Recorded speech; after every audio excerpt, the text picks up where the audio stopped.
New Income Tax Act. In July 2024, I announced a comprehensive review of the Income Tax Act 1961. This was completed in a record time, and the Income Tax Act 2025 will come into effect from 1st April 2026. The simplified income tax rules and forms will be notified shortly, giving adequate time to taxpayers to acquaint themselves with its requirements. The forms have been redesigned such that ordinary citizens can comply without difficulty.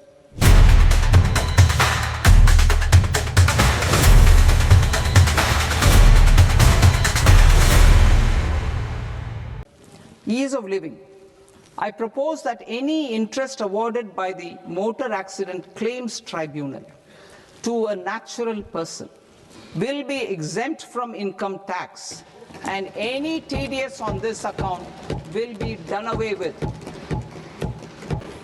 I propose a scheme for small taxpayers wherein a rule-based automated process will enable obtaining a lower or nil deduction certificate instead of filing an application with the assessing officer.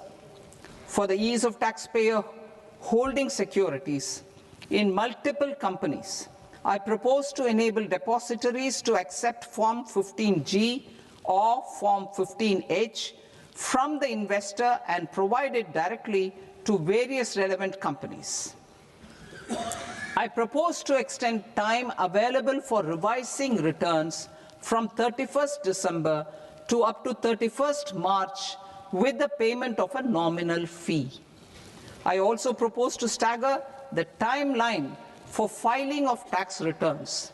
Individuals with ITR 1 and ITR 2 returns will continue to file till 31st July, and non-audit business cases or trusts are proposed to be allowed time till 31st August. As an additional measure for reducing litigation, I propose to allow taxpayers to update their returns even after reassessment proceedings have been initiated, and an additional 10% tax rate over and above the rate applicable for the relevant year.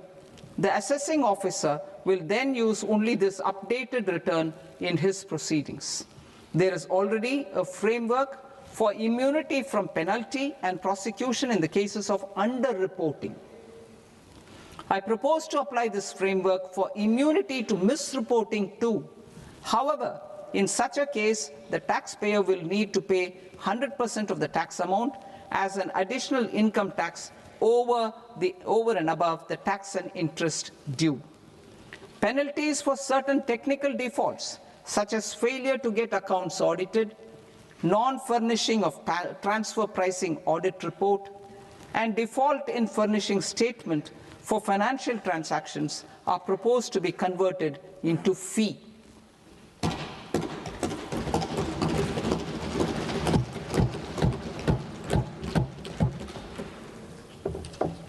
I propose to rationalize prosecution framework under Income Tax Act while maintaining a careful balance for deterrence in some serious offence.